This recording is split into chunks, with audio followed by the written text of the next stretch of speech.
पाकिस्तान और अफगानिस्तान के बीच तनाव अब बेहद खतरनाक स्तर पर पहुंच चुका है और हालात लगातार बिगड़ते जा रहे हैं। 16 मार्च की रात काबुल में हुए पाकिस्तानी हवाई हमले ने इस तनाव को खुली टकराव में बदल दिया है। पाकिस्तान का दावा है कि उसने आतंकी ठिकानों को निशाना बनाया, लेकिन जमीनी सच्चाई इससे बिल्कुल उलट नजर आती है। अफगानिस्तान की तालिबान सरकार के मुताबिक इस हमले में करीब 400 निर्दोष लोगों की मौत हुई और 250 से ज्यादा लोग घायल हुए।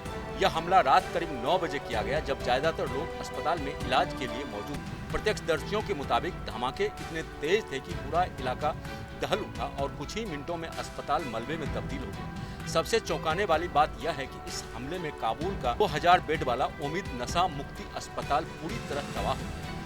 यह अस्पताल किसी भी तरह से सैन्य ठिकाना नहीं था, बल्कि यहाँ नशे की लत से जूझ रहे लोगों का इलाज होता था। तालिबान के उप प्रवक्ता मुल्ला हमदुल्ला फितरत के अनुसार इस हमले के बाद अस्पताल के कई हिस्सों में आग लग गई और राहत कार्य में भारी मुश्किलें आई।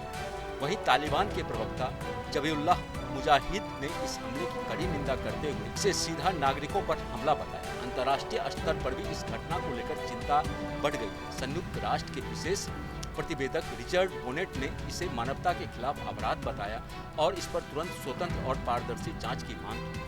पूरे घटनाक्रम के बीच भारत ने एक बार फिर अपनी मानवीय नीति को सामने रखा। भारत ने बिना देर किए अफगानिस्तान की मदद के लिए कदम उठाया। 2.5 टन आपातकालीन दवाइयां, मेडिकल डिस्पोजेबल किट और जरूरी उपकरण काबुल भेजे। भारतीय विदेश मंत्रालय ने साफ कहा कि भारत इस कठिन समय में अफगानिस्तान के लोगों के साथ खड़ा है और हर संभव मदद जारी रखेगा। विदेश मंत्रालय ने सोशल मीडिया प्लेटफॉर्म एक्स पर जानकारी देते हुए बताया कि यह सहायता खास तौर पर उन लोगों के लिए भेजी गई है जो इस हमले में घायल हुए हैं और जिन्हें तत्काल इलाज की जरूरत है। यह कदम भारत की उस नीति को दिखाता है जिसमें वह क्षेत्र में शांति और मानवीय सहयोग को प्राथमिकता देता है। अंतर्राष्ट्रीय मामलों के जानकारों का कहना है कि यह सिर्फ एक सैन्य कार्रवाई नहीं, बल्कि एक बड़ा मानवीय संकट बन चुका है। पाकिस्तान जहां अपनी सुरक्षा और आतंकवाद के खिलाफ कार्रवाई का हवाला दे रहा है, वहीं दूसरी तरफ निर्दोष नागरिक इसकी कीमत चुका रहे हैं। अस्पताल जैसे संवेदनशील स्थान को निशाना बनाना अंतर्राष्ट्रीय कानून और मानव मूल्यों के खिलाफ माना जाता है। यही वजह है कि अब इसको लेकर वैश्विक स्तर पर जांच और जवाबदेही की मांग तेज हो गई है।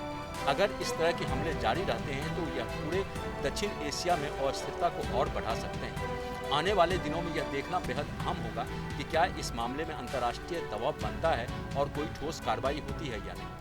फिलहाल अफगानिस्तान के हालात बेहद नाजुक हैं और लोगों में डर और गुस्सा दोनों है। भारत की मदद से जरूर राहत की उम्मीद जगाई है, लेकिन असली जरूरत इस बात की है कि ऐसे हमले को रोका जाए और क्षेत्र में शांति बहाल की जाए, क्योंकि हर बार की तरह इस बार भी सबसे ज्यादा नुकसान आम लोगों को ही उठाना पड़ा है। आपके मोबाइल पर तुरंत आएगी ब्रेकिंग न्यूज। स्क्रीन पर सबसे पहले दिखेगी बड़ी खबर। देश दुनिया की हर खबर एक जगह। अब आपके मोबाइल पर तुरंत फटाफट इंस्टॉल कीजिए न्यूज नेशन ऐप और रखिए खुद को अपडेट।